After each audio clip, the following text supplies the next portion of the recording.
l-20 sena tal-Ikirix minn April fuq 1.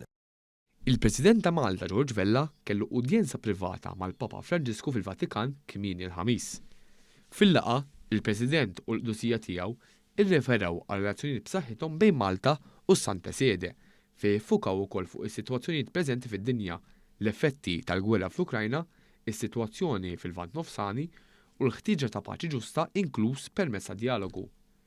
Il-President tkellem dwar is-sem ta' Malta biex tmexxi l quddiem in-narrattiva tal-paċi bħala membru elett tal-Kunsill tal-Sigurtà tal-Ġnus Magħquda u minn Jannar fit-tmexxija tal-Organizzazzjoni għas-Sigurtà u l-Kooperazzjoni fl-Ewropa, l-OSCE.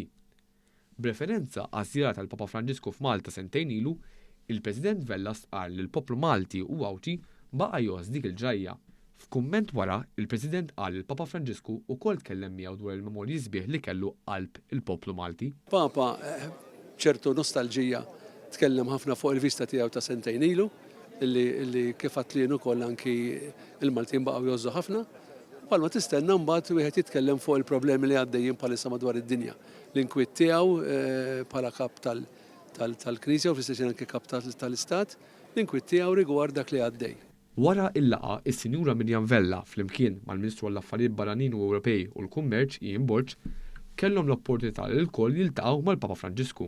Fit-tmiem l-udjenza privata, il-President, fisem il-poplu, ippreżenta lill-Papa Franġisku 6 computers b'donazzjoni għall klinika Madre Misericordia li toffri kura tas-saħħa bla ħlas għal dawk li jgħixu f'sitwazzjoni ta' faqar, emarġinazzjoni u diffikultà. Id-delegazzjoni Maltija wkoll żaret din l-istess klinika li fetħet fl-2015 fuq l-inizjattiva tal-Papa Franġisku u llum toffri servizz il madwar 6,000 persuna fis-sena.